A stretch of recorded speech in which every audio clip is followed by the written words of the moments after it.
Welcome back, Fantasy Fiction Fanatics. It's great to see you again, and I hope you're doing well.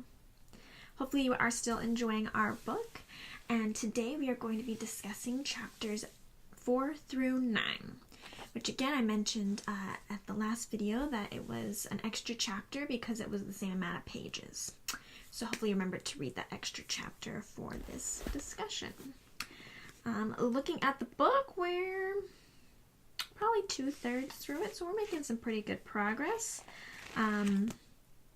So let's go ahead and jump into our recap from this set of chapters. Okay, so we kind of have a lot going on and yet not a lot going on in these chapters, if you know what I mean. And as we discuss the topics we're going to discuss today, we'll kind of see how everything in these chapters all relate to similar things. So we start off this section with Laurana and her group escaping down the river from the elves. The elves ended up chasing after them, but they got away with the help of the Kaganisti elves. Silvara and Tanis develop a relationship. We'll have to discuss that some more. And then we've got the group splitting up where Strum and the knight, Derek, end up taking the dragon orb and going off a different way while the rest of the group goes the other way with Silvara in order to draw the elves that are still following them away from Strum and Derek. And then Silvara and the group end up in Huma's tomb, and they seem to have escaped the elves. And Silvara has them go into the tomb, and they're looking at it when Silvara ends up spelling everybody into a sleep. That Tass ends up being able to get away from by pulling that shield over himself. And he escapes down the hole that they were looking at and going deeper into the tomb, which he discovers is the dragon shape that they saw outside. And then he discovers the room with all the paintings in it, where he remembers about the painting Fizbin introduced him to with all the good silver and gold dragons. And then we find out that Fizbin is alive. So, as you can see from our recap being pretty short, is that we don't have a lot of major events that happen despite all the tension and all the problems that are happening right now. We don't really have tons of things that actually happen in this set of chapters. Okay, so let's go ahead and start with the most obvious topic for this portion, and that's going to be Silvara. Now, Silvara is a very interesting character because we don't really know, especially at this point, obviously, well, not obviously, but we're hoping that we will learn about her eventually.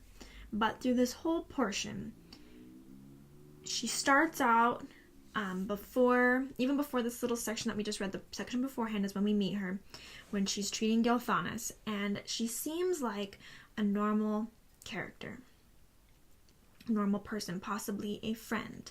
But then as we continue going through this section of chapters, she starts becoming more and more and more and more suspicious and more confusing and more somebody that we aren't sure what we think about. As well as the characters in the story become more and more unsure if they should really be trusting her or not. The only thing that we ever see in the beginning is Laurana's distrust of her, and Laurana herself isn't even sure why she distrusts Silvara. And so, like we see with Theros, that she seems to be judging Silvara based on her attraction to Gilthanas. But as we continue going through the chapters, we begin to see that maybe Laurana was onto something, and it wasn't just protectiveness or jealousy or any other misconceptions about the relationship between Tanis and Silvara, and not wanting him to like her. So her progression is, we go from one point and we become more and more confused about her, which is very different from a lot of the other character progression that we have seen so far, because usually we see a character starts at point A, and as they continue going, we learn more and more and more and more, and we finally feel like, okay, this is who this character is once we get to point B. So it's kind of like the opposite, is we become more unsure and she becomes more of an unknown factor as we continue going, instead of becoming a clearer and more known factor. I would like to apologize if you can hear outside the garbage truck that I believe is coming and picking up my garbage outside. If you can hear that, yep, there it is.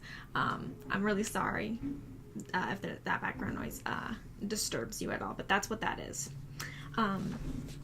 So we really don't know what's going on with Silvara, and we don't have any clue as to if she's trustworthy or not. First, she was kind of iffy just because we didn't know her, and she became more and more and more and more iffy and more concerning as the chapters have gone by. So we still, at this point, know nothing. We don't know what her point is, but we do know now, at the end of chapter 9, that she was meant to bring the companions to the tomb and spell them to sleep. That she was ordered or is under some kind of other authority to bring them here. We don't think, at this point at least, my impression is that it's not a good reason to bring them here. She has basically captured them, and she hasn't been forthcoming about what's going on, and so this makes her look very, very bad. We won't know for sure exactly what's going on until we continue reading, but at this point it seems like she was not someone that they should have trusted, and she has led them into a trap. So, kind of going with this thought about the character progression and how it's kind of backwards from most character progression, I kind of also want to talk about what she brings to this set of chapters. She moves the story along in the fact that she's leading the companions forward in their quest, at least in able to escape the elves, and also moving them toward a goal. It wasn't the goal that they thought they were going to be going for, considering they were trying to get to Sanchrist, but we have moved the companions forward through this plot, and she's been the main hand in doing that and being able to get them forward, because she's the one that's kind of in charge and leading them and pushing them and getting them to go to this tomb, to wherever the next big event is going to happen. We don't really know what kind of trap she's led them into, but obviously something is going to happen at this tomb. And then she also adds tension, confusion, despair, a lot of these bigger emotions that we've had throughout the whole book, considering this, as we discussed before, that this is a darker book with a lot more serious feelings and emotions and a lot more deeper things happening. She is contributing to this. She is contributing to the harshness of this story, creating more tension, creating more confusion, creating more uncertainty on whether the companions are going to succeed and if they're going to be able to survive to get to the next set of problems that they're going to face. So instead of right now it being goals toward doing particular things, like in the first book where they were running because of the staff and they were trying to get somewhere in order to find out what the staff was, and ended up realizing that where they had to go and getting the discs. Then after that, they kind of were pushed forward by trying to find who the owner of the discs should be. Though a lot of times things happened to interfere with them doing that. In this book, we find a lot of things are where they had a goal at the very beginning, which was to go to Tarsus. And from there, it's kind of just fate leading them forward. And so because of the uncertainty of what's actually going to happen to them and how we're just letting the fate of the events happening around them leading them on their journey, it's a lot more uncertain as to what the goal is and where they're going to get to and how things are going to work out. So with Silvara, she is adding to this. We don't know what she's doing. We don't know where she's leading them to. We don't know if they're going to make it out of this. We don't know anything about her or anything. All we know is that she's suspicious and she has a lot of stories about her people. But at this point, it's kind of weird how she talks about her people, which are supposed to be the Kaganisti. But she just keeps calling them her people. She never relates them to the elves in any way. So, yeah, so she's a very complicated character and has a lot of different things circling around her. A lot of things are happening because of her, not only because of her character development, but also because of the way that she's leading them through the story, as well as the tension and the feelings that we get because her character is such an unknown wild card. Okay, so I know that that's kind of a quick rundown of Silvara. It's not like a super in-depth, considering we had her as the main focus of all 6 of these chapters, and her progression of becoming more and more and more concerning. But because we don't have a lot of information about her, it's really hard to talk about her in detail. So I think what we'll probably have to do is, this is like the topic of like, for her right now, unless you have any questions, concerns, or anything else that you want to discuss about her for this set of chapters, go ahead and comment down below. But I'm going to leave it here until we can actually see what we learn about her in the next set of chapters, and if we can figure out exactly who she is and what's happening and what the point of her character is. And then we can revisit her then and see what the progression is once we know the end result of who she is and we actually see what the point of bringing them to the tomb was. I think then we can have a little bit more of a clear picture to have a little bit more of a detailed discussion on her as a character. Now for the next topic, I want to discuss Tanis and Silvara and their relationship. So this definitely links back to her. Did anybody else think that it happened like so fast? Like literally, if we're gonna go back again to a little when we first meet her, a little bit before this section, she is already interested in him and like tender with him while she's treating him and he's unconscious. And then it seems like the second he wakes up, he's interested in her. And it's only like a couple of days before they have the, I believe it's chapter 5. Let me double check. But I believe it's chapter 5 where it's Silvara. Yeah, chapter 5 is labeled Silvara, and that's when they, I guess, pronounce their love for each other when she's bathing in the spring. And they confess that they love each other and everything like that. So it's only been a couple of days, and it seems like they're already in deep in this relationship. We know that Laurana is originally suspicious of her, and a lot of it seems to be coming from the fact that they are so quickly in love with each other. Like I mentioned with Theros calling her out on that. But it is suspicious about how quickly they fall in love. It's pretty much love at first sight for both of them.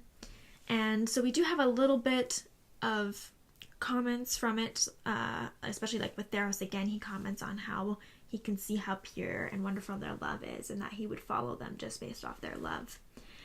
But this relationship, because it is kind of disconcerting and so fast and quick, it does kind of add to Silvara's atmosphere and being kind of unsure exactly who she is and if this relationship is real. Because especially when we find out that she can do magic and when she spells them at the end, it makes you really wonder if Tanis actually loves her or if it's fake and she's kind of bespelled him because it was so quick.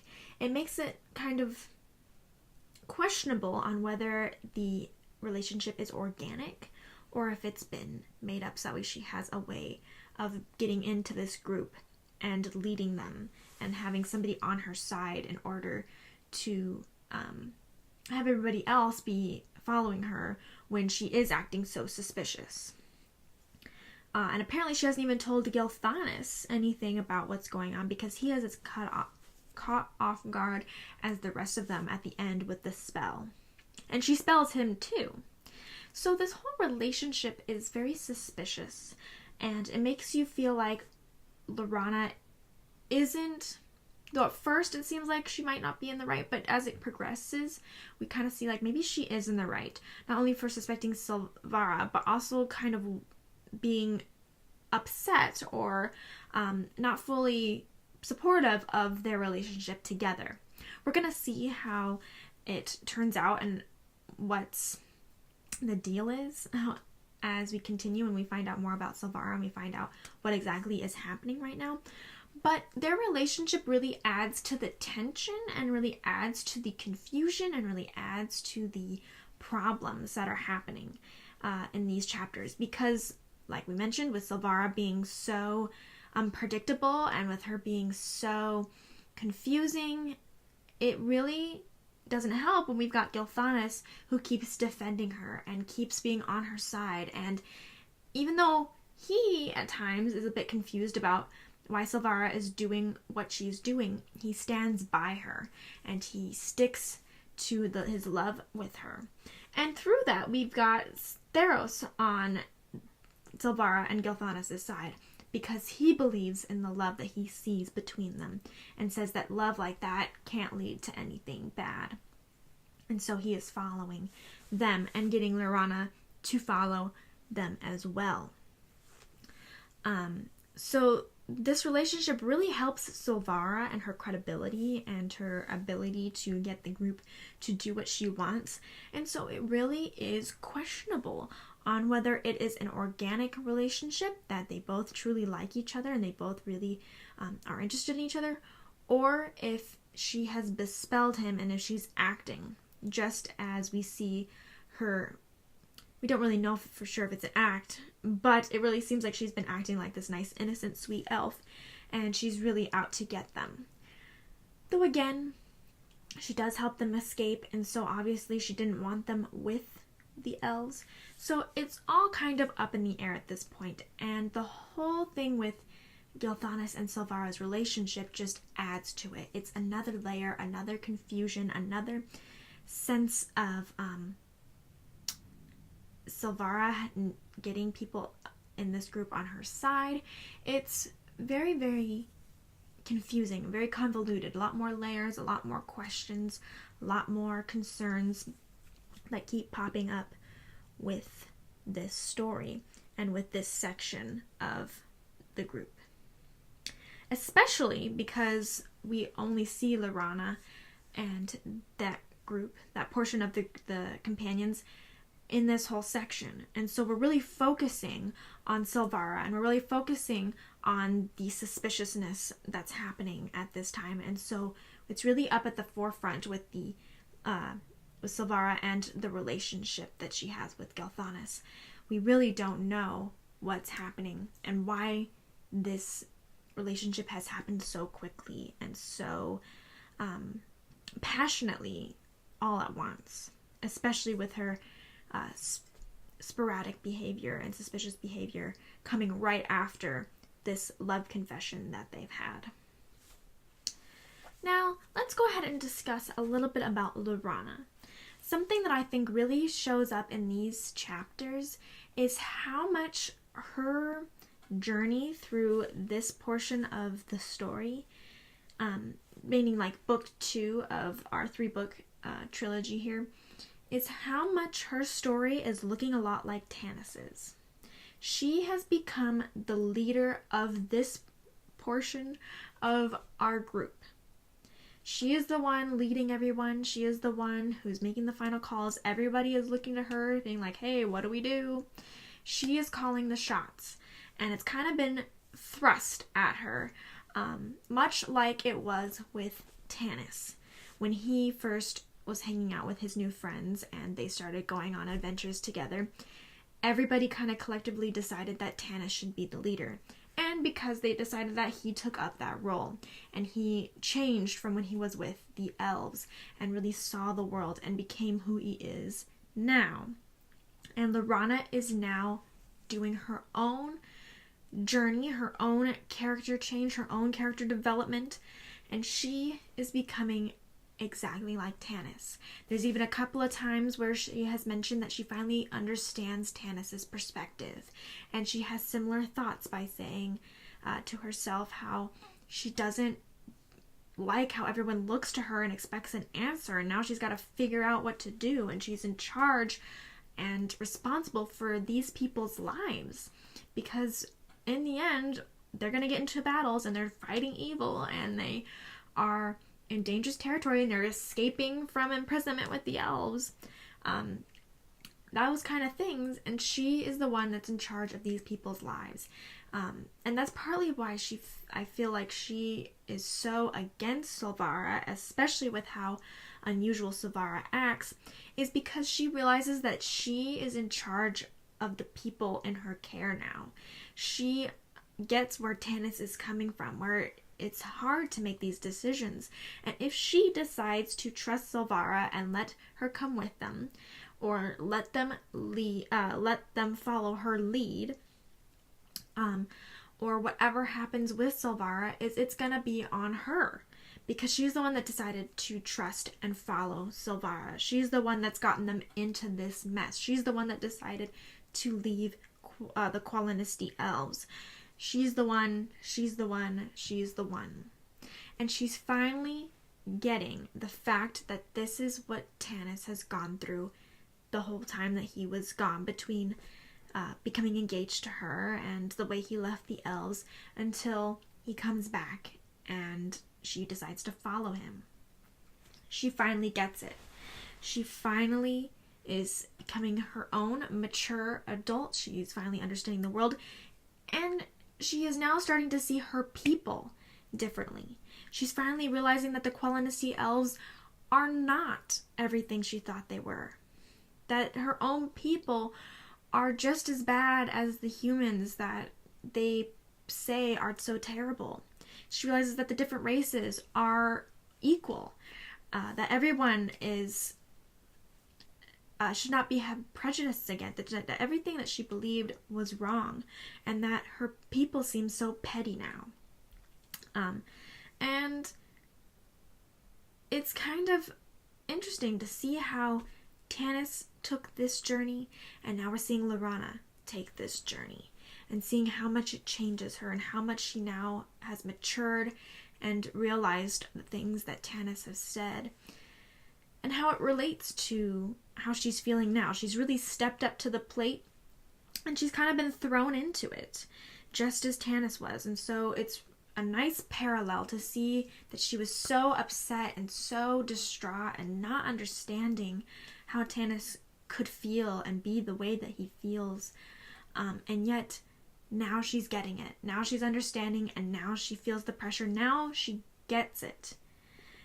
Even at the beginning of this book, when they're walking to Tarsus, she didn't totally get it. It's not until they break up the groups because of everything that happens in Tarsus, and that she is having to lead these people and truly understand what's going on. So yes, she did change during that time that she had followed the group and became part of their group and was fighting. But now she's truly matured between the breakup in Tarsus to the point where she gets to the elves. She has a lot of growing up to do, and she has a lot of time that she ends up needing to lead these people. And then especially after she sees how different she has become, and she sees how petty her people have become, and then they escape, and from the escape onward, you really, really see everyone looking to her, saying, hey, what should we be doing? Hey, do we trust this person? Hey, what's going on? Where do we go? What are your thoughts? Make a decision. We're following you. And she really understands the pressure that she's under, that Tanis is under. And how responsible she is with people's lives and trying to make good decisions. Her growing up has happened so great, and she's doing a wonderful job, in my opinion, of doing her best. Just like Tanis was doing his best, she is doing her best, and you can really, really tell that she has grown up and that she is just like Tanis. So we're gonna see, because now that we have these two groups, we've got two similar type leaders leading them, and we're gonna see where they go from here. And if they do end up meeting back together again, we're going to see how that relationship between Tanis and Laurana is. Because we already know that Tanis has decided that he wants Laurana. So even though she's done a lot of growing up, he already decided that he realized that Laurana was the one that he wanted of his two women. And we still know that Laurana loves Tanis. Even now. She realized how mistaken her thoughts were about him to begin with. She still knows that she loves him more deeply and for more real now that she knows the real Tanis and now that she's had some growing up to do. So we're going to see how these experiences, how her following in Tanis's footsteps then affect her relationship when or if they end up meeting again in the future of this book or the book after. Now, the last topic I would like to discuss is the one that you're probably all anticipating, and it's Fizbin, and the fact that he's back. He is not dead, he is back, and boy, am I happy. I love Fizbin, and I love Tas, and we've got both of them in this last chapter together. So, the big question is, what? How is he back? And why, if he was not dead, where has he been, what has he been doing, and what's going on? So, yeah, it leaves us a lot of questions and a lot of uncertainty, and he's back. And it's great. Let me know if anybody else is so happy that he's back. Comment down below, give me a thumbs up, whatever you'd like to do to show your support of Fizbin. Whoop, whoop, whoop, whoop. Okay, so Fizbin is back in Fizbin style as well, because he completely acts like a dunce. He completely acts like he doesn't know what's going on. He completely acts like he doesn't even know who he is, and that he's just a idiot. But that's great. That's what makes Fizbin Fizbin. So let me go ahead, and I wanted to read a couple of the little sections just because it really makes you question who Fizbin is. Not only because he's back from the supposed dead, though yes, they didn't find a body, Tas did hear his bones crunch into a million pieces underneath him. But also because of the way he talks, which is just like him, but at the same time, it makes you wonder, who is he really? Because we already had these moments before he died that we wondered who he was. And the last time we saw him, when they were running from that dragon, was him showing Tas about the good dragons, and he made him forget about it. And so we already know he has these moments of, like, he's more than what he seems. And then here, he's being a doofus, but at the same time, it seems like he's more than what he seems. So let me look. Okay, so 232 is the first set I'm going to read. Of course, Tas is completely stunned. Okay. Fizbin, Tasloff was finally able to gasp. Where? The old man whirled around. Raising his staff, he peered fearfully into the darkness. Then something seemed to occur to him. Turning back around, he asked Tas in a loud whisper, I say, are you sure you know this Fizbin? You saw this Fizbin? Isn't he dead? I know I thought so, Tas said miserably. Then he shouldn't be wandering around scaring people, the old man declared angrily. I'll have a talk with him. Hey, you, he began to shout. Tas reached out a trembling hand and tugged at the old man's robes. I'm not sure, but I think you're Fizbin. No, Really? The old man said, taken aback. I was feeling a bit under the weather this morning, but I had no idea it was all that bad. His shoulders sagged. So I'm dead. Done for. Bought the farm. Kicked the bucket. He staggered to the bench and plopped down. Was it a nice funeral? He asked. Did lots of people come? Was there a 21 gun salute? I always wanted a 21 gun salute. Tass stammered, wondering what a gun was. Well, it was more of a memorial service, you might say. We couldn't find your, how should I put this? Remains? The old man said helpfully. Remains. Tass flushed. We looked, but there were all these chicken feathers and a dark elf, and Tanis said we were lucky to have escaped alive. Chicken feathers, said the old man indignantly. What have chicken feathers got to do with my funeral? Okay, so there's that. And then at the end of the chapter, we've got this little portion right here. I remember you now, the old man said loudly. You're Tassel something or other. Tasseloff Burfoot, the Kinder replied. And I'm... The old man stopped. What did you say my name was? Fizbin. Fizbin, yes. The old man pondered a moment. Then he shook his head. I sure thought he was dead. Okay. I don't know about you, but Fizbin's the greatest character ever. So we get a lot of questions and a lot of non-answers.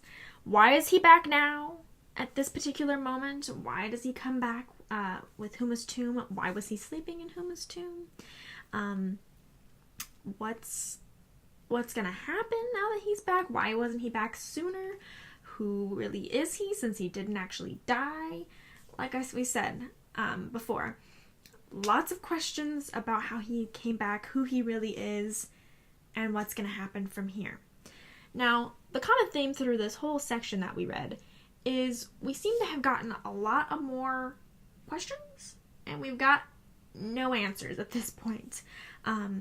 So hopefully the next couple of chapters we'll start getting those answers, because it really seems like these chapters are really setting us up, building the intensity, building the unknowns, building the confusion, building this kind of tower of not knowing what's going on and having the tension just be so thick, and you don't know what's going to happen to them. You don't know how dangerous things are going on.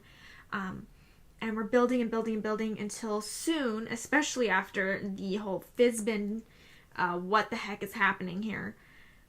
We're kind of building up to this top little peak where we're going to then go over the edge and everything's going to come together, and we're going to find out all the answers to our questions, and we're going to see what kind of danger they're in and where they're going from here. Okay, that is the end of today's class.